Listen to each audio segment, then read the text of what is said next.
juga terdapat selaput lendir yang berfungsi menangkap benda asing yang masuk lewat saluran pernapasan. Selain itu, ada juga rambut pendek dan tebal yang berfungsi menyaring partikel yang kotor yang masuk bersamaan dengan udara yang kita hirup.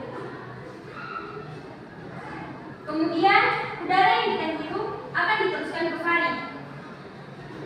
Pada faring ini terdapat dua percabangan, yaitu saluran pernapasan dan juga saluran pencernaan. Pada saluran pencernaan,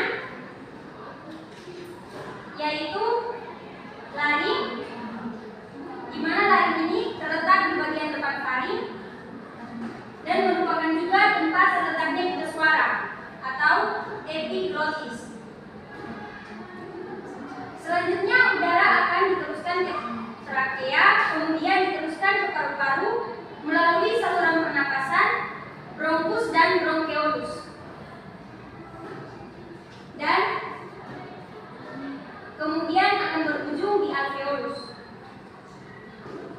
Ketika udara sudah ada di alveolus, akan terjadi proses pertukaran oksigen dan karbon dioksida.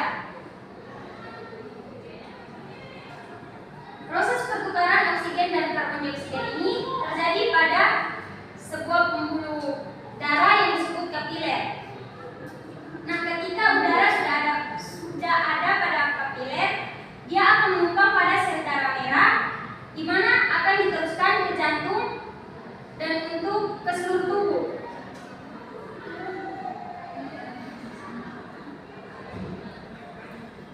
Setelah pertukaran oksigen dan karbon dioksida ini selesai, otot diafragma dan otot tulang rusuk akan kembali rileks dan otot rongga dada kembali seperti semula.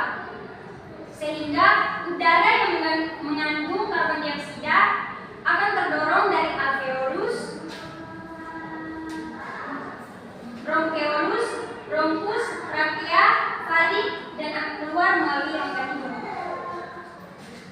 Baik, itu penjelasan dari Ibu. Selanjutnya Ibu meminta adik-adik untuk membentuk kelompok. Baik, Ibu.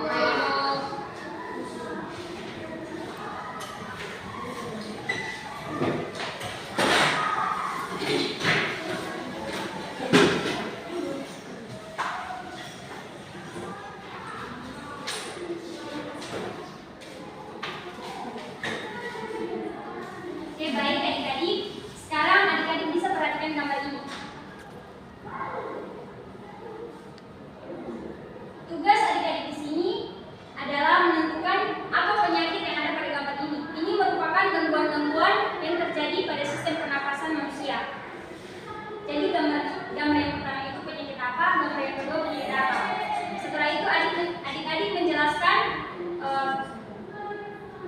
penyakit itu serta mencari apa penyebabnya, cara mengatasinya, dan gejalanya itu seperti apa. Baik, Ibu. Baik, Ibu.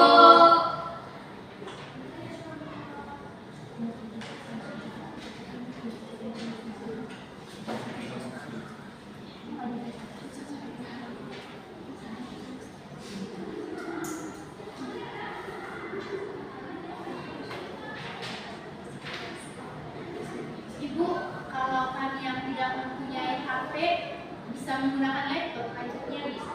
Terima kasih, Ibu. Baik, waktu kalian Ibu beri hanya 10 menit.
dan 2 yang kami lihat merupakan gangguan sistem pernapasan pada manusia, di mana gambar pertama asma dan gambar yang kedua pneumonia. Asma adalah gangguan inflamasi kronik seluruh napas yang memunculkan gejala episodik berulang berupa sesak napas, dada terasa berat. Beberapa hal yang dapat memicu asma adalah sebagai berikut. Yang pertama, infeksi saluran pernapasan. Yang kedua, faktor cuaca. Yang ketiga, perokok aktif dan pasif. Yang keempat, terkena paparan zat-zat di udara seperti polusi udara. Yang berikut, alergi makan. Yang berikut, aktivitas berlebih. Yang berikutnya, gejala asma. Yang pertama, sesak napas atau dada terasa terikat. Yang kedua, batuk-batuk. Yang ketiga, menggigil atau muncul suara siulan saat bernapas. Cara mengatasinya, yang pertama, melakukan pemeriksaan rutin. Yang kedua, mengonsumsi obat sesuai anjuran. Dan yang ketiga, menjaga kebersihan dengan tidak menghirup udara yang kotor atau menghirup debu. Yang berikutnya, pneumonia. Infeksi yang menimbulkan peradangan pada kantung udara di salah satu atau 2 paru-paru yang dapat berisi cairan. Beberapa hal yang dapat memicu pneumonia adalah yang pertama, perokok aktif. Yang kedua, memiliki riwayat asma, gagal jantung, diabetes, dan penyakit kronis lainnya. Penggunaan obat-obat tertentu yang menyebabkan masalah pada sistem imun seperti steroid, konsumsi antibiotik dalam jangka panjang. Gejala pneumonia. Yang pertama, bentuk berdahak atau bernanah, demam, menggigil, dan kesulitan bernapas. Cara mengatasinya yaitu tingkatkan asupan nutrisi dengan konsumsi makanan yang sehat, terutama buah dan sayuran. Yang kedua, jaga kebersihan diri dan lingkungan dengan mencuci tangan sebelum dan sesudah makan. Dan yang ketiga, jauhi rokok. Sekian presentasi dari kelompok kami. Atas perhatian teman-teman, kami ucapkan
masuk ke paru-paru melewati saluran pernafasan yang disebut dengan bronkus dan bronchus, kemudian berujung di alveolus. Ketika udara mencapai alveolus, terjadi proses pertukaran antara oksigen dan karbon dioksida pada pembuluh darah bernama kapiler.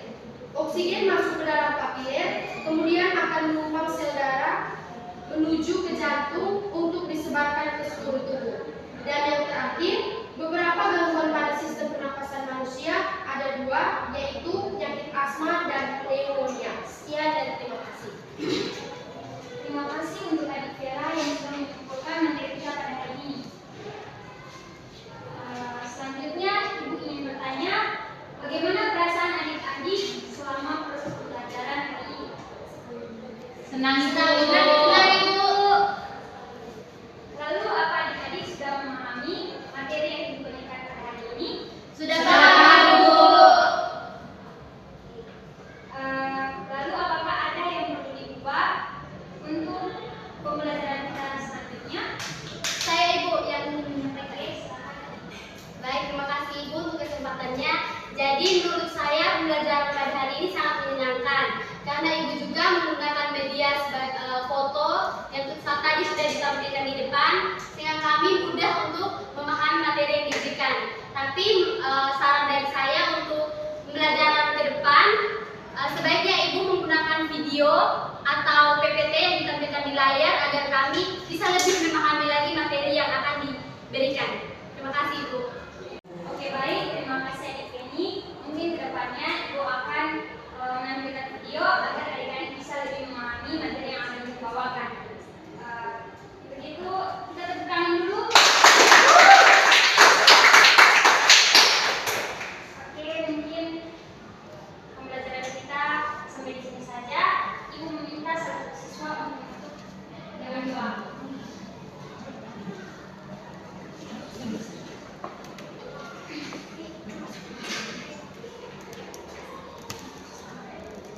Baik, terima kasih. Saya akan mengikuti dalam doa penutup. Karena izinkanlah saya mengikuti doa ini menurut ajaran dan kepercayaan saya, Kristen Protestan dan yang lain menyesuaikan.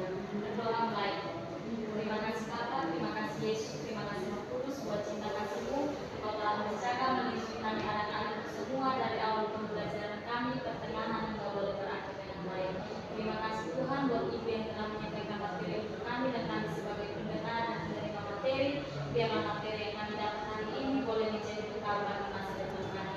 Karena itu Tuhan, dibolehkan lagi untuk kita lihat kami dalam tempat ini untuk kembali melaksanakan proses belajar kami. Di dalam nama Yesus kami berdoa. Haleluya.